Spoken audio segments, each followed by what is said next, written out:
ಓಂ ಶಾಂತಿ. ಇಂದಿನ ದಿನಾಂಕ 15/6/2024. ಪ್ರಾರ್ಥ ಮುರಳಿ ಬಾಪ್ತಾದ ಮಧುಬನ. ಮಧುರ ಮಕ್ಕಳೇ, ಮಾಯಾಜೀತರಾಗಲು ತಪ್ಪು ಮಾಡುವುದನ್ನು ಬಿಡಿ.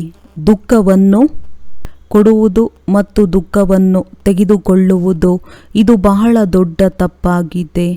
ಇದನ್ನು ನೀವು ಮಕ್ಕಳು ಮಾಡಬಾರದು. ಪ್ರಶ್ನೆ: ತಂದೆಗೆ ನಾವೆಲ್ಲ ಮಕ್ಕಳ ಪ್ರತಿ ಯಾವ ಒಂದು ಆಸೆ ಇದೆ? ಉತ್ತರ: ತಂದೆಯ ಆಸೆ ಏನೆಂದರೆ ನನ್ನ ಎಲ್ಲ ಮಕ್ಕಳು ನನ್ನ ಸಮಾನ ಸದಾ ಪಾವನರಾಗಲಿ. ತಂದೆಯು ಸದಾ ಸುಂದರನಾಗಿದ್ದಾರೆ. ಅವರು ಮಕ್ಕಳನ್ನು ಕಪ್ಪಾಗಿದ್ದವರನ್ನು ಸುಂದರರನ್ನಾಗಿ ಮಾಡಲು ಬಂದಿದ್ದಾರೆ. ಮಾಯೆಯು ಕಪ್ಪಾಗಿ ಪತಿತ ಮಾಡಿಬಿಡುತ್ತದೆ. ತಂದೆಯು ಸುಂದರರನ್ನಾಗಿ ಮಾಡುತ್ತಾರೆ. ಲಕ್ಷ್ಮೀ ನಾರಾಯಣರು ಸುಂದರ ಪಾವನರಾಗಿದ್ದಾರೆ. ಆದ್ದರಿಂದಲೇ ಕಪ್ಪು ಪತಿತ ಮನುಷ್ಯರೇ ಹೋಗಿ ಅವರ ಮಹಿಮೆ ಮಾಡುತ್ತಾರೆ. ತಮ್ಮನ್ನು ನೀಚರೆಂದು ತಿಳಿಯುತ್ತಾರೆ. ತಂದೆಯ ಶ್ರೀಮತವು ಈಗ ಸಿಗುತ್ತದೆ. ಮಧುರ ಮಕ್ಕಳೇ, ಸುಂದರ ಸತೋಪ್ರಧಾನರಾಗುವ ಪುರುಷಾರ್ಥ ಮಾಡಿ. ಓಂ ಶಾಂತಿ. ತಂದೆಯು ಏನು ಮಾಡುತ್ತಿದ್ದಾರೆ ಮತ್ತು ಮಕ್ಕಳು ಏನು ಮಾಡುತ್ತಿದ್ದಾರೆ? ಮಕ್ಕಳು ತಿಳಿದುಕೊಂಡಿದ್ದೀರಿ ಮತ್ತು ತಂದೆಗೂ ತಿಳಿದಿದೆ. ಆತ್ಮವು ಯಾವುದು ತಮೋಪ್ರಧಾನವಾಗಿ ಬಿಟ್ಟಿದೆಯೋ ಅದನ್ನು ಸತೋಪ್ರಧಾನ ಮಾಡಿಕೊಳ್ಳಬೇಕು. ಯಾವುದನ್ನು ಚಿನ್ನದ ಸಮಾನ ಎಂದು ಹೇಳಲಾಗುತ್ತದೆ? ತಂದೆಯು ಆತ್ಮರನ್ನು ನೋಡುತ್ತಾರೆ. ನಮ್ಮ ಆತ್ಮವು ಕಪ್ಪಾಗಿ ಬಿಟ್ಟಿದೆ ಎಂದು ಆತ್ಮಕ್ಕೆ ವಿಚಾರ ಬರುತ್ತದೆ. ಆತ್ಮದ ಕಾರಣ ಮತ್ತೆ ಶರೀರವು ಕಪ್ಪಾಗಿ ಬಿಟ್ಟಿದೆ.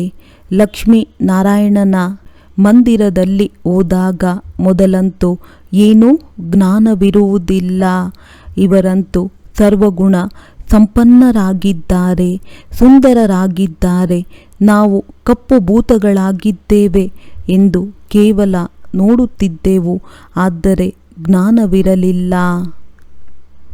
ಈಗಂತೂ ಲಕ್ಷ್ಮೀ ನಾರಾಯಣನ ಮಂದಿರದಲ್ಲಿ ಹೋಗುತ್ತೇವೆಂದರೆ ಮೊದಲು ನಾವು ಇಂತಹ ಸರ್ವಗುಣ ಸಂಪನ್ನರಾಗಿದ್ದೆವು. ಈಗ ಪತಿತ ಕಪ್ಪಾಗಿ ಬಿಟ್ಟಿದ್ದೇವೆಂದು ತಿಳಿಯುತ್ತೇವೆ. ನಾವು ವಿಕಾರಿಗಳು, ಪಾಪಿಗಳಾಗಿದ್ದೇವೆಂದು ಅವರ ಮುಂದೆ ಹೇಳುತ್ತಾರೆ. ವಿವಾಹವಾದಾಗ ಮೊದಲು ಲಕ್ಷ್ಮೀ ನಾರಾಯಣನ ಮಂದಿರಕ್ಕೆ ಕರೆದುಕೊಂಡು ಹೋಗುತ್ತಾರೆ. ಇಬ್ಬರು ಮೊದಲು ನಿರ್ವಿಕಾರಿಗಳಾಗಿರುತ್ತಾರೆ, ನಂತರ ವಿಕಾರಿಗಳಾಗುತ್ತಾರೆ. ಆದ್ದರಿಂದ ನಿರ್ವಿಕಾರಿ ದೇವತೆಗಳ ಮುಂದೆ ಹೋಗಿ ತಮ್ಮನ್ನು ವಿಕಾರಿ ಪತಿತರೆಂದು ಹೇಳಿಕೊಳ್ಳುತ್ತಾರೆ. ವಿವಾಹಕ್ಕೆ ಮುಂಚೆ ಈ ರೀತಿ ಹೇಳಿಕೊಳ್ಳುವುದಿಲ್ಲ. ವಿಕಾರದಲ್ಲಿ ಹೋಗುವುದರಿಂದಲೇ ಮಂದಿರದಲ್ಲಿ ಹೋಗಿ ಅವರ ಮಹಿಮೆ ಮಾಡುತ್ತಾರೆ. ಇತ್ತೀಚೆಗಂತೂ ಲಕ್ಷ್ಮೀನಾರಾಯಣನ ಮಂದಿರದಲ್ಲಿ, ಶಿವನ ಮಂದಿರದಲ್ಲಿಯೂ ವಿವಾಹಗಳು ನಡೆಯುತ್ತವೆ. ಪತಿತರಾಗಲು ಕಂಕಣ ಕಟ್ಟಿಕೊಳ್ಳುತ್ತಾರೆ. ಈಗ ನೀವು ಸುಂದರರಾಗಲು ಕಂಕಣ ಕಟ್ಟಿಕೊಳ್ಳುತ್ತೀರಿ. ಆದ್ದರಿಂದ ಸುಂದರರನ್ನಾಗಿ ಮಾಡುವ ಶಿವ ತಂದೆಯನ್ನು ನೆನಪು ಮಾಡುತ್ತೀರಿ. ಈ ರಥದ ಭ್ರುಕುಟಿಯ ಮಧ್ಯದಲ್ಲಿ ಶಿವ ತಂದೆ ಇದ್ದಾರೆ. ಅವರು ಸದಾ ಸುಂದರರಾಗಿದ್ದಾರೆಂದು ನಿಮಗೆ ತಿಳಿದಿದೆ. ಆ ತಂದೆಗೆ ಇದೇ ಆಸೆ ಇರುತ್ತದೆ. ಮಕ್ಕಳು ನನ್ನಂತೆ ಪಾವನ ಸುಂದರರಾಗಲಿ, ನನ್ನೊಬ್ಬನನ್ನು ನೆನಪು ಮಾಡಿ ಪವಿತ್ರರಾಗಿ ಬಿಡಲಿ. ತಂದೆಯನ್ನು ಆತ್ಮವೇ ನೆನಪು ಮಾಡಬೇಕಾಗಿದೆ. ಮಕ್ಕಳು ನೋಡಿ ನೋಡಿ ತಿಳಿಯುತ್ತೀರಿ, ನಾವು ಪವಿತ್ರರಾಗಬೇಕು. ನಂತರ ನಾವು ಈ ರೀತಿ ಲಕ್ಷ್ಮೀನಾರಾಯಣರಾಗುತ್ತೇವೆ. ಈ ಗುರಿ ಉದ್ದೇಶವನ್ನು ಮಕ್ಕಳು ಬಹಳ ಎಚ್ಚರಿಕೆಯಿಂದ ನೆನಪಿಡಬೇಕು. ತಂದೆಯ ಬಳಿ ಬಂದಿದ್ದೇವೆ, ಇಷ್ಟೇ ಸಾಕು. ಮತ್ತೆ ಅಲ್ಲಿ ಹೋದ ಮೇಲೆ ತಮ್ಮದೇ ಉದ್ಯೋಗ ವ್ಯವಹಾರಗಳಲ್ಲಿ ತತ್ಪರರಾಗಿ ಬಿಡುವುದಲ್ಲ. ಆದ್ದರಿಂದ ಇಲ್ಲಿ ಸನ್ಮುಖದಲ್ಲಿ ಕುಳಿತು ತಂದೆಯು ಮಕ್ಕಳಿಗೆ ತಿಳಿಸಿಕೊಡುತ್ತಾರೆ. ಭ್ರುಕುಟಿಯ ಮಧ್ಯೆ ಆತ್ಮವಿರುತ್ತದೆ. ಇದು ಅಕಾಲ ಆತ್ಮನ ಸಿಂಹಾಸನವಾಗಿದೆ. ಈ ಆತ್ಮ ನನ್ನ ಮಗುವಾಗಿದೆ. ಅದು ಈ ಸಿಂಹಾಸನದ ಮೇಲೆ ಕುಳಿತಿದೆ. ಸ್ವತಃ ಆತ್ಮವು ತಮೋಪ್ರಧಾನವಾಗಿರುವುದರಿಂದ ಸಿಂಹಾಸನವು ತಮೋಪ್ರಧಾನವಾಗಿದೆ. ಇವು ಬಹಳ ಚೆನ್ನಾಗಿ ತಿಳಿದುಕೊಳ್ಳುವ ಮಾತಾಗಿದೆ. ಈ ರೀತಿ ಲಕ್ಷ್ಮೀನಾರಾಯಣರಾಗುವುದು ಯಾವುದೇ ಚಿಕ್ಕಮ್ಮನ ಮನೆಯಂತಲ್ಲ. ಈಗ ನೀವು ತಿಳಿಯುತ್ತೀರಿ, ನಾವು ಇವರ ತರಹ ಆಗುತ್ತಿದ್ದೇವೆಂದು. ಆತ್ಮವು ಪವಿತ್ರವಾಗಿಯೇ ಹೋಗುವುದು. ಅದರ ನಂತರ ದೇವಿ ದೇವತೆಗಳೆಂದು ಕರೆಸಿಕೊಳ್ಳುತ್ತೀರಿ. ನಾವು ಇಂತಹ ಸ್ವರ್ಗದ ಮಾಲೀಕರಾಗುತ್ತೇವೆ. ಆದರೆ ಮಾಯೆಯು ಎಲ್ಲವನ್ನೂ ಮರೆಸಿಬಿಡುತ್ತದೆ. ಇಲ್ಲಿ ಕೇಳಿ, ಮತ್ತೆ ಹೊರಗೆ ಹೋಗುತ್ತಾರೆಂದರೆ ನಂತರ ಮರೆತು ಹೋಗುತ್ತಾರೆ. ತಂದೆಯು ಬಹಳ ಚೆನ್ನಾಗಿ ಪಕ್ಕಾ ಮಾಡಿಸುತ್ತಾರೆ. ತಮ್ಮನ್ನು ನೋಡಿಕೊಳ್ಳಬೇಕು. ಈ ದೇವತೆಗಳಲ್ಲಿ ಎಷ್ಟು ಗುಣಗಳಿವೆಯೋ ಅದನ್ನು ಶ್ರೀಮತದಂತೆ ನಡೆದು ನಾವು ಧಾರಣೆ ಮಾಡಿಕೊಂಡಿದ್ದೇವೆಯೇ? ಚಿತ್ರಗಳು ಸನ್ಮುಖದಲ್ಲಿದೆ. ನಿಮಗೆ ಗೊತ್ತಿದೆ ನಾವು ಈ ರೀತಿಯಾಗಬೇಕು. ತಂದೆಯೇ ಮಾಡುತ್ತಾರೆ. ಅನ್ಯ ಯಾರೂ ಮನುಷ್ಯರಿಂದ ದೇವತೆಗಳನ್ನಾಗಿ ಮಾಡುವುದಿಲ್ಲ. ಒಬ್ಬ ತಂದೆಯೂ ಮಾಡುತ್ತಾರೆ. ಅನ್ಯ ಯಾರೂ ಮನುಷ್ಯರಿಂದ ದೇವತೆಗಳನ್ನಾಗಿ ಮಾಡುವುದಿಲ್ಲ. ಒಬ್ಬ ತಂದೆಯು ಮಾಡುವವರಾಗಿದ್ದಾರೆ. ಮನುಷ್ಯರಿಂದ ದೇವತೆಗಳನ್ನಾಗಿ ಮಾಡಿದರೆಂದು ಗಾಯನವೂ ಇದೆ. ನಿಮ್ಮಲ್ಲಿಯೂ ನಂಬರ್ ವಾರ್ ತಿಳಿದುಕೊಂಡಿದ್ದೀರಿ. ಈ ಮಾತುಗಳು ಭಕ್ತರಿಗೆ ಗೊತ್ತಿಲ್ಲ. ಎಲ್ಲಿಯವರೆಗೆ ಭಗವಂತನ ಶ್ರೀಮತವನ್ನು ತೆಗೆದುಕೊಳ್ಳುವುದಿಲ್ಲವೋ ಅಲ್ಲಿಯವರೆಗೆ ಏನೂ ಅರ್ಥವಾಗುವುದಿಲ್ಲ. ನೀವು ಮಕ್ಕಳು ಈಗ ಶ್ರೀಮತವನ್ನೇ ತೆಗೆದುಕೊಳ್ಳುತ್ತಿದ್ದೀರಿ. ಇದನ್ನು ಬಹಳ ಚೆನ್ನಾಗಿ ಬುದ್ಧಿಯಲ್ಲಿಡಿ. ನಾವು ಶಿವ ತಂದೆಯ ಮತದಂತೆ ಅವರನ್ನು ನೆನಪು ಮಾಡುತ್ತಾ ಈ ರೀತಿಯಾಗುತ್ತಿದ್ದೇವೆ. ನೆನಪಿನಿಂದಲೇ ಪಾಪಗಳು ಭಸ್ಮವಾಗುತ್ತವೆ. ಮತ್ಯಾವುದೇ ಉಪಾಯವಿಲ್ಲ. ಲಕ್ಷ್ಮೀ ನಾರಾಯಣರಂತೂ ಸುಂದರರಾಗಿದ್ದಾರಲ್ಲವೇ? ಮಂದಿರಗಳಲ್ಲಿ ಅವರನ್ನು ಕಪ್ಪಾಗಿ ತೋರಿಸಿದ್ದಾರೆ. ರಘುನಾಥ ಮಂದಿರಗಳಲ್ಲಿ ರಾಮನನ್ನು ಕಪ್ಪಾಗಿ ಮಾಡಿದ್ದಾರೆ. ಹೇಗೆ? ಯಾರಿಗೂ ಗೊತ್ತಿಲ್ಲ. ಎಷ್ಟು ಚಿಕ್ಕ ಮಾತಾಗಿದೆ. ರಾಮನಂತೂ ತ್ರೇತಾಯುಗದವರಾಗಿದ್ದಾರೆ. ಸತ್ಯಯುಗದಿಂದ ತ್ರೇತಾಯುಗಕ್ಕೆ ಸ್ವಲ್ಪ ಅಂತರವಾಗಿ ಬಿಡುತ್ತದೆ. 2 ಕಲೆಗಳು ಕಡಿಮೆಯಾಯಿತಲ್ಲವೇ? ತಂದೆಯೂ ತಿಳಿಸುತ್ತಾರೆ, ಪ್ರಾರಂಭದಲ್ಲಿ ಇವರೇ ಇಷ್ಟು ಸತೋಪ್ರಧಾನ ಸುಂದರರಾಗಿದ್ದರು. ಪ್ರಜೆಗಳು ಸತೋಪ್ರಧಾನರಾಗಿ ಬಿಡುತ್ತಾರೆ. ಆದರೆ ಶಿಕ್ಷೆಗಳನ್ನು ಅನುಭವಿಸಿ ಆಗುತ್ತಾರೆ. ಎಷ್ಟು ಹೆಚ್ಚಿನ ಶಿಕ್ಷೆಯೋ ಅಷ್ಟು ಕಡಿಮೆ ಪದವಿಯಾಗಿ ಬಿಡುತ್ತದೆ. ಪರಿಶ್ರಮ ಪಡದಿದ್ದರೆ ಪಾಪಗಳು ಪರಿಹಾರವಾಗುವುದಿಲ್ಲ. ಪದವಿಯು ಕಡಿಮೆಯಾಗಿ ಬಿಡುತ್ತದೆ. ತಂದೆಯು ಸ್ಪಷ್ಟ ಮಾಡಿ ತಿಳಿಸುತ್ತಾರೆ, ನೀವಿಲ್ಲಿ ಸುಂದರರಾಗಲು ಕುಳಿತಿದ್ದೀರಿ. ಆದರೆ ಮಾಯೆಯು ಬಹಳ ದೊಡ್ಡ ಶತ್ರುವಾಗಿದೆ. ಇದು ಕಪ್ಪಾಗಿ ಮಾಡಿದೆ. ಈಗ ಸುಂದರರನ್ನಾಗಿ ಮಾಡಲು ಬಂದಿದ್ದಾರೆಂದರೆ ಮಾಯೆಯು ನೋಡುತ್ತದೆ, ಎದುರಿಸುತ್ತದೆ. ತಂದೆಯು ತಿಳಿಸುತ್ತಾರೆ, ಇದಂತೂ ನಾಟಕದನುಸಾರ ಅರ್ಧಕಲ್ಪದ ಪಾತ್ರವನ್ನು ಮಾಯೆಯು ಅಭಿನಯಿಸಬೇಕಾಗಿದೆ. ಮಾಯೆಯು ಪದೇ ಪದೇ ಮುಖವನ್ನು ತಿರುಗಿಸಿ ಮತ್ತೊಂದು ಕಡೆ ತೆಗೆದುಕೊಂಡು ಹೋಗುತ್ತದೆ. ಬಾಬಾ ನಮಗೆ ಮಾಯೆಯು ಬಹಳ ತೊಂದರೆ ಕೊಡುತ್ತದೆ ಎಂದು ಬರೆಯುತ್ತಾರೆ. ಅದಕ್ಕೆ ತಂದೆಯು ತಿಳಿಸುತ್ತಾರೆ, ಮಕ್ಕಳೇ, ಇದೇ ಯುದ್ಧವಾಗಿದೆ. ನೀವು ಸುಂದರರಿಂದ ಕಪ್ಪು ಮತ್ತು ಕಪ್ಪಾಗಿದ್ದವರು ಸುಂದರರಾಗುತ್ತೀರಿ. ಇದೊಂದು ಆಟವಾಗಿದೆ. ಯಾರು ಪೂರ್ಣ 84 ಜನ್ಮಗಳನ್ನು ತೆಗೆದುಕೊಂಡಿರುವರೋ ಅವರಿಗೆ ತಿಳಿಸುತ್ತೇನೆ, ಅವರ ಜನ್ಮವು ಭಾರತದಲ್ಲಿಯೇ ಆಗುತ್ತದೆ. ಅಂದರೆ ಭಾರತದಲ್ಲಿ ಎಲ್ಲರೂ 84 ಜನ್ಮಗಳನ್ನೇ ತೆಗೆದುಕೊಳ್ಳುವವರಿದ್ದಾರೆಂದಲ್ಲ. ಈಗ ನೀವು ಮಕ್ಕಳ ಈ ಸಮಯವು ಬಹಳ ಅಮೂಲ್ಯವಾದದ್ದಾಗಿದೆ. ನಾವು ಈ ರೀತಿಯಾಗಬೇಕೆಂದು ಪೂರ್ಣ ಪುರುಷಾರ್ಥ ಮಾಡಬೇಕು. ತಂದೆಯೂ ಸಹ ಇದನ್ನು ತಿಳಿಸಿದ್ದಾರೆ. ಮಕ್ಕಳೇ, ಕೇವಲ ನನ್ನನ್ನು ನೆನಪು ಮಾಡಿ ಮತ್ತು ದೈವಿ ಗುಣಗಳನ್ನು ಧಾರಣೆ ಮಾಡಿ ಯಾರಿಗೂ ದುಃಖವನ್ನು ಕೊಡಬಾರದು. ತಂದೆ ಹೇಳುತ್ತಾರೆ, ಮಕ್ಕಳೇ, ಈಗ ಇಂತಹ ತಪ್ಪನ್ನು ಮಾಡಬೇಡಿ. ಬುದ್ಧಿಯೋಗವನ್ನು ಒಬ್ಬ ತಂದೆಯಲ್ಲಿಡಿ. ಜನ್ಮ ಜನ್ಮಾಂತರದಿಂದ ನೀವು ಪ್ರತಿಜ್ಞೆಯನ್ನು ಮಾಡುತ್ತಾ ಬಂದಿದ್ದೀರಿ. ಬಾಬಾ ತಾವು ಬಂದರೆ ನಾವು ತಮಗೆ ಪೂರ್ಣ ಬಲಿಹಾರಿಯಾಗಿ ಬಿಡುತ್ತೇವೆ ಮತ್ತು ತಮ್ಮ ಮತದಂತೆಯೇ ನಡೆಯುತ್ತೇವೆಂದು ಹೇಳುತ್ತಲೇ ಬಂದಿದ್ದೀರಿ. ಒಂದು ವೇಳೆ ನಿಮ್ಮ ಸಂಗಾತಿಯು ನಿಮಗೆ ಸಹಯೋಗ ಕೊಡುವುದಿಲ್ಲವೆಂದರೆ ನೀವು ನಿಮ್ಮ ಪುರುಷಾರ್ಥ ಮಾಡಿ. ಇಲ್ಲಿ ನಿಮ್ಮ ಸಂಗಾತಿಯು ಸಹಯೋಗ ಕೊಡದಿದ್ದರೆ ಜೋಡಿಯಾಗುವುದಿಲ್ಲ. ಯಾರೆಷ್ಟು ನೆನಪು ಮಾಡಿರುವಿರೋ, ದೈವಿ ಗುಣಗಳನ್ನು ಧಾರಣೆ ಮಾಡಿರುವರೋ ಅವರದ್ದೇ ಜೋಡಿಯಾಗುತ್ತದೆ. ಅಂದರೆ ಸಮಾನ ಪುರುಷಾರ್ಥ ಮಾಡಿದಾಗ ಮಾತ್ರ ಜೋಡಿಯಾಗಲು ಸಾಧ್ಯ.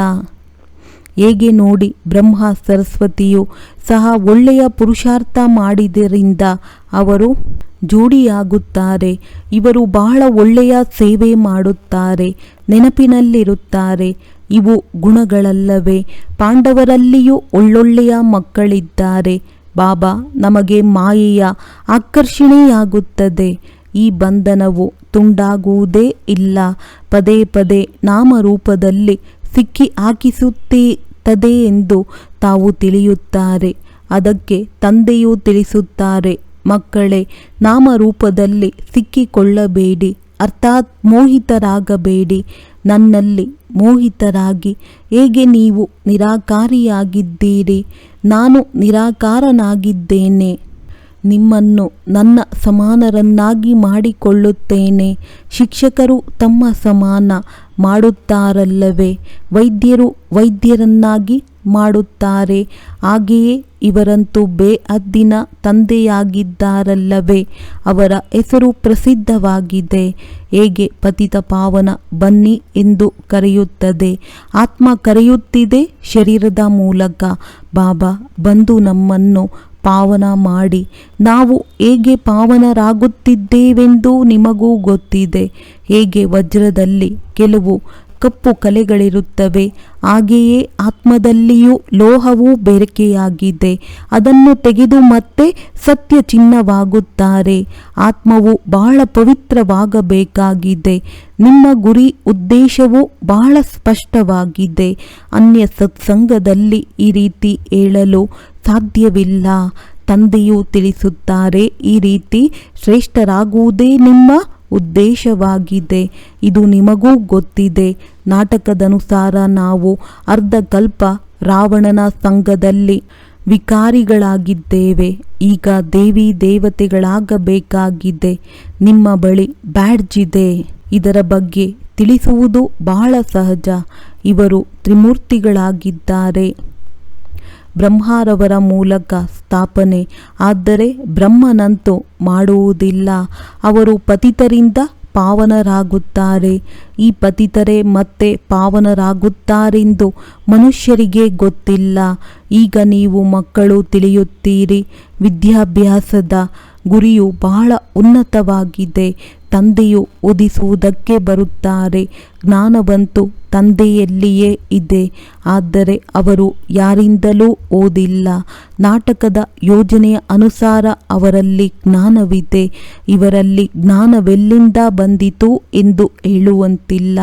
ಅವರೇ ಜ್ಞಾನಪೂರ್ಣನಾಗಿದ್ದಾರೆ.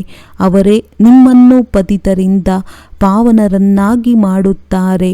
ಮನುಷ್ಯರು ಪಾವನರಾಗುವುದಕ್ಕಾಗಿ ಗಂಗೆಯಲ್ಲಿ ಸ್ನಾನ ಮಾಡುತ್ತಲೇ ಇರುತ್ತಾರೆ. ಸಮುದ್ರದಲ್ಲಿಯೂ ಸ್ನಾನ ಮಾಡುತ್ತಾರೆ, ಮತ್ತೆ ಪೂಜೆಯನ್ನು ಮಾಡುತ್ತಾರೆ. ಸಾಗರ ದೇವತೆ ಎಂದು ತಿಳಿಯುತ್ತಾರೆ. ವಾಸ್ತವದಲ್ಲಿ ಈ ಹರಿಯುವ ನದಿಗಳು ಇದ್ದೇ ಇರುತ್ತವೆ ಎಂದು ವಿನಾಶ ಹೊಂದುವುದಿಲ್ಲ. ಬಾಕಿ ಮೊದಲು ಇವು ಆಜ್ಞೆಯಂತೆಯೇ ನಡೆಯುತ್ತಿದ್ದವು. ಪ್ರವಾಹಗಳ ಮಾತಿರಲಿಲ್ಲ. ಮನುಷ್ಯರೆಂದೂ ನೀರಿನಲ್ಲಿ ಮುಳುಗಿ ಹೋಗುತ್ತಿರಲಿಲ್ಲ. ಸತ್ಯಯುಗದಲ್ಲಂತೂ ಕೆಲವರೇ ಮನುಷ್ಯರಿದ್ದರು, ನಂತರ ವೃದ್ಧಿಯನ್ನು ಹೊಂದುತ್ತಾ ಇರುತ್ತಾರೆ. ಕಲಿಯುಗದ ಅಂತ್ಯದವರೆಗೆ ಎಷ್ಟೊಂದು ಜನಸಂಖ್ಯೆಯಾಗಿ ಬಿಡುತ್ತದೆ. ಅಲ್ಲಂತೂ ಬಹಳ ದೀರ್ಘಾಯಸ್ಸಿರುತ್ತದೆ. ಕಡಿಮೆ ಮನುಷ್ಯರಿರುತ್ತಾರೆ. ನಂತರ 2500 ವರ್ಷಗಳಲ್ಲಿ ಎಷ್ಟೊಂದು ವೃದ್ಧಿಯಾಗಿ ಬಿಡುತ್ತದೆ. ವೃಕ್ಷದ ಎಷ್ಟೊಂದು ವಿಸ್ತಾರವಾಗುತ್ತದೆ. ಮೊಟ್ಟ ಮೊದಲು ಭಾರತದಲ್ಲಿ ಕೇವಲ ನಮ್ಮದೇ ರಾಜ್ಯವಿತ್ತು. ನೀವು ಈ ರೀತಿ ಹೇಳುತ್ತೀರಿ. ನಿಮ್ಮಲ್ಲಿಯೂ ಕೆಲವರಿಗೆ ನಾವು ನಮ್ಮ ರಾಜ್ಯ ಸ್ಥಾಪನೆ ಮಾಡುತ್ತಿದ್ದೇವೆ ಎಂದು ನೆನಪಿರುತ್ತದೆ. ನಾವು ಆತ್ಮಿಕ ಯೋಧರು, ಯೋಗ ಬಲದವರು ಎಂದು ಕೆಲವರು ಮರೆತು ಹೋಗುತ್ತಾರೆ. ನಾವು ಮಾಯೆಯೊಂದಿಗೆ ಯುದ್ಧ ಮಾಡುವವರಾಗಿದ್ದೇವೆ. ಈಗ ರಾಜಧಾನಿಯು ಸ್ಥಾಪನೆಯಾಗುತ್ತಿದೆ. ಎಷ್ಟು ತಂದೆಯನ್ನು ನೆನಪು ಮಾಡುತ್ತೇವೋ ಅಷ್ಟು ವಿಜಯಿಗಳಾಗುತ್ತೇವೆ. ಈ ರೀತಿಯಾಗುವುದೇ ನಮ್ಮ ಗುರಿ, ಉದ್ದೇಶವಾಗಿದೆ. ಇವರ ಮೂಲಕ ತಂದೆಯು ನಮ್ಮನ್ನು ಇಂತಹ ದೇವತೆಗಳನ್ನಾಗಿ ಮಾಡುತ್ತಾರೆ. ಅಂದ ಮೇಲೆ ಮತ್ತೆ ಇನ್ನೇನು ಮಾಡಬೇಕೋ? ತಂದೆಯನ್ನು ನೆನಪು ಮಾಡಬೇಕೋ? ಇವರು ಬ್ರಹ್ಮ ದಲ್ಲಾಳಿಯಾದರು. ಯಾವಾಗ ಸದ್ಗುರು ಸಿಕ್ಕಿದರೋ ದಲ್ಲಾಳಿ ರೂಪದಲ್ಲಿ ಎಂಬ ಗಾಯನವೂ ಇದೆ. ತಂದೆಯು ಇವರ ಶರೀರವನ್ನು ತೆಗೆದುಕೊಳ್ಳುತ್ತಾರೆಂದರೆ ಇವರು ಮಧ್ಯದಲ್ಲಿ ದಲ್ಲಾಳಿಯಾದರಲ್ಲವೇ? ಇವರು ಮತ್ತೆ ನಿಮ್ಮ ಯೋಗವನ್ನು ಶಿವತಂದೆಯೊಂದಿಗೆ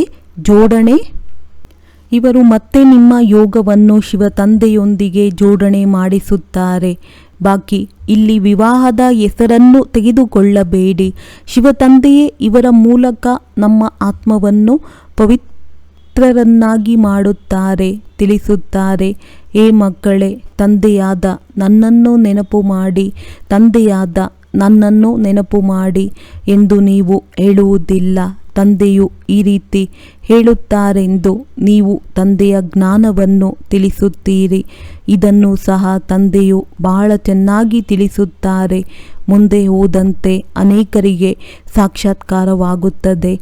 ಆಗ ಒಳಗೆ ಮನಸ್ಸು ತಿನ್ನುತ್ತಿರುತ್ತದೆ. ಆದ್ದರಿಂದ ತಂದೆಯು ಹೇಳುತ್ತಾರೆ, ಇನ್ನು ಸ್ವಲ್ಪ ಸಮಯ ಮಾತ್ರ ಉಳಿದಿದೆ. ಈ ಕಣ್ಣುಗಳಿಂದ ನೀವು ವಿನಾಶವನ್ನು ನೋಡುತ್ತೀರಿ. ಯಾವಾಗ ರಿಹರ್ಸಲ್ ವಿನಾಶದ ಸೂಚನೆಗಳು ಆಗುವುದೋ ಆಗ ಈ ರೀತಿ ವಿನಾಶವಾಗುವುದೆಂದು ನೀವು ನೋಡುತ್ತೀರಿ. ಅನೇಕರಿಗೆ ವೈಕುಂಠದ ಸಾಕ್ಷಾತ್ಕಾರವಾಗುತ್ತದೆ. ಇದೆಲ್ಲವೂ ಬೇಗ ಬೇಗ ನಡೆಯುತ್ತದೆ. ಜ್ಞಾನ ಮಾರ್ಗದಲ್ಲಿ ಎಲ್ಲವೂ ಸತ್ಯವಾಗಿದೆ. ಭಕ್ತಿಯಲ್ಲಿ ಅನುಕರಣೆ ಮಾಡಿದ್ದಾರೆ. ಕೇವಲ ಸಾಕ್ಷಾತ್ಕಾರ ಮಾಡುತ್ತಾರೆ. ಆದರೆ ಆ ರೀತಿಯೇನೂ ಆಗುವುದಿಲ್ಲ. ತಾವಂತೂ ಆಗುತ್ತೀರಿ. ಸಾಕ್ಷಾತ್ಕಾರದಲ್ಲಿ ನೋಡಿದ್ದೀರೋ ಅದನ್ನು ಈ ಕಣ್ಣುಗಳಿಂದ ನೋಡುತ್ತೀರಿ. ವಿನಾಶವನ್ನು ನೋಡುವುದು ಚಿಕ್ಕಮ್ಮನ ಮನೆಯಂತಲ್ಲ. ಅದರ ಮಾತೇ ಕೇಳಬೇಡಿ. ನಮ್ಮ ಮುಂದೆಯೇ ಕೊಲೆ ಮಾಡುತ್ತಾರೆ. 2 ಕೈಗಳು ಸೇರಿದಾಗಲೇ ಚಪ್ಪಾಳೆಯಾಗುತ್ತದೆ ಎಲ್ಲವೇ? ಇಬ್ಬರು ಸಹೋದರರನ್ನು ಪರಸ್ಪರ ಹೊಡೆದಾಡಿ ಎಂದು ಬೇರೆ ಮಾಡಿಬಿಡುತ್ತಾರೆ. ಇದು ಸಹ ನಾಟಕವು ಮಾಡಲ್ಪಟ್ಟಿದೆ. ಈ ರಹಸ್ಯವನ್ನು ಅವರು ತಿಳಿದುಕೊಂಡಿಲ್ಲ. ಇಬ್ಬರನ್ನು ಬೇರ್ಪಡಿಸುವುದರಿಂದ ಹೊಡೆದಾಡುತ್ತಿರುತ್ತಾರೆ. ಅಂದಾಗ ಅವರು ತಯಾರಿಸಿರುವ ಸಿಡಿಮದ್ದುಗಳು ಖರ್ಚಾಗುತ್ತವೆ. ಅವರಿಂದಲೂ ಸಂಪಾದನೆಯಾಯಿತಲ್ಲವೇ? ಆದರೆ ಅಂತ್ಯದಲ್ಲಿ ಇವುಗಳಿಂದಲೂ ಕೆಲಸವಾಗುವುದಿಲ್ಲ. ಮನೆಯಲ್ಲಿ ಕುಳಿತಿದ್ದಂತೆಯೇ ಬಾಂಬುಗಳನ್ನು ಎಸೆಯುತ್ತಾರೆ ಮತ್ತು ಸಮಾಪ್ತಿಯಾಗುತ್ತದೆ. ಅದರಲ್ಲಿ ಮನುಷ್ಯರ ಅವಶ್ಯಕತೆಯಾಗಲಿ ಆಯುಧಗಳ ಅವಶ್ಯಕತೆಯಾಗಲಿ ಇರುವುದಿಲ್ಲ. ಆದ್ದರಿಂದ ತಂದೆಯೂ ತಿಳಿಸುತ್ತಾರೆ, ಮಕ್ಕಳೇ, ಸ್ಥಾಪನೆಯಂತೂ ಅವಶ್ಯವಾಗಿ ಆಗಬೇಕು. ಯಾರೆಷ್ಟು ಪುರುಷಾರ್ಥ ಮಾಡುವರೋ ಅಷ್ಟು ಶ್ರೇಷ್ಠ ಪದವಿಯನ್ನು ಪಡೆಯುತ್ತಾರೆ. ನೀವಂತೂ ಬಹಳ ತಿಳಿಸುತ್ತೀರಿ. ಭಗವಂತನು ಹೇಳುತ್ತಾರೆ, ಈ ಕಾಮದ ಕತ್ತಿಯನ್ನು ನಡೆಸಬೇಡಿ. ಕಾಮವನ್ನು ಜಯಿಸುವುದರಿಂದಲೇ ಜಗಜ್ಜೀತರಾಗಬೇಕೆಂದು ಹೇಳುತ್ತೀರಿ. ಕೊನೆಯಲ್ಲಿ ಅವಶ್ಯವಾಗಿ ನಿಮ್ಮ ಬಾಣವು ನಾಟುತ್ತದೆ. ಒಳ್ಳೆಯದು. ಮಧುರಾತಿ ಮಧುರ ಪ್ರೀತಿಯ ಮಾತ್ಪಿತಾ ಬಾಪ್ದಾದಾರವರ ನೆನಪು, ಪ್ರೀತಿ ಹಾಗೂ ಸುಪ್ರಭಾತ. ಆತ್ಮೀಯ ಮಕ್ಕಳಿಗೆ ಆತ್ಮೀಯ ತಂದೆಯ ನಮಸ್ತೆ. ಧಾರಣೆಗಾಗಿ ಮುಖ್ಯ ಸಾರ. ಈ ಸಮಯವು ಬಹಳ ಅಮೂಲ್ಯವಾಗಿದೆ. ಈಗಲೇ ಪುರುಷಾರ್ಥ ಮಾಡಿ ತಂದೆಗೆ ಪೂರ್ಣ ಬಲಿಹಾರಿಯಾಗಬೇಕು. ದೈವಿ ಗುಣಗಳನ್ನು ಧಾರಣೆ ಮಾಡಬೇಕು. ಯಾವುದೇ ಪ್ರಕಾರದ ತಪ್ಪು ಮಾಡಬಾರದು. ಒಬ್ಬ ತಂದೆಯ ಮತದಂತೆ ನಡೆಯಬೇಕಾಗಿದೆ. ಗುರಿ ಉದ್ದೇಶವನ್ನು ಮುಂದಿಟ್ಟುಕೊಂಡು ಬಹಳ ಎಚ್ಚರಿಕೆಯಿಂದ ನಡೆಯಬೇಕು. ಆತ್ಮವನ್ನು ಪವಿತ್ರ ಸತೋಪ್ರಧಾನವನ್ನಾಗಿ ಮಾಡಿಕೊಳ್ಳಲು ಪರಿಶ್ರಮ ಪಡಬೇಕು. ಒಳಗೆ ಯಾವುದೇ ಕಳೆಗಳಿದ್ದರೆ ಪರಿಶೀಲಿಸಿ ತೆಗೆಯಬೇಕು. ವರದಾನ. ಬ್ರಾಹ್ಮಣ ಜೀವನದಲ್ಲಿ ಪ್ರತಿ ಸೆಕೆಂಡ್ ಸುಖಮಯ ಸ್ಥಿತಿಯ ಅನುಭವ ಮಾಡುವಂತಹ ಸಂಪೂರ್ಣ ಪವಿತ್ರ ಆತ್ಮಭವ. ಪವಿತ್ರತೆಯನ್ನೇ ಸುಖ ಶಾಂತಿಯ ಜನನಿ ಎಂದು ಹೇಳಲಾಗುತ್ತದೆ. ಯಾವುದೇ ಪ್ರಕಾರದ ಅಪವಿತ್ರತೆಯು ದುಃಖ ಅಶಾಂತಿಯ ಅನುಭವವನ್ನು ಮಾಡಿಸುತ್ತದೆ. ಬ್ರಾಹ್ಮಣ ಜೀವನವೆಂದರೆ ಪ್ರತಿ ಸೆಕೆಂಡಿನಲ್ಲಿ ಸುಖಮಯ ಸ್ಥಿತಿಯಲ್ಲಿರುವವರು. ಬಲೆ ದುಃಖದ ದೃಶ್ಯವೇ ಇರಬಹುದು, ಆದರೆ ಎಲ್ಲಿ ಪವಿತ್ರತೆಯ ಶಕ್ತಿ ಇರುತ್ತದೆಯೋ ಅಲ್ಲಿ ದುಃಖದ ಅನುಭವವಾಗಲು ಸಾಧ್ಯವಿಲ್ಲ. ಪವಿತ್ರ ಆತ್ಮರು ಮಾಸ್ಟರ್ ಸುಖಕರ್ತರಾಗಿ ದುಃಖವನ್ನು ಆತ್ಮಿಕ ಸುಖದ ವಾಯುಮಂಡಲದಲ್ಲಿ ಪರಿವರ್ತನೆ ಮಾಡಿಬಿಡುತ್ತಾರೆ. ಸ್ಲೋಗನ್. ಸಾಧನಗಳ ಪ್ರಯೋಗವನ್ನು ಮಾಡುತ್ತಾ ಸಾಧನೆಯನ್ನು ವೃದ್ಧಿ ಮಾಡಿಕೊಳ್ಳುವುದೇ ಬೇಅದ್ದಿನ ವೈರಾಗ್ಯ ವೃತ್ತಿಯಾಗಿದೆ. ಒಳ್ಳೆಯದು. ಓಂ ಶಾಂತಿ.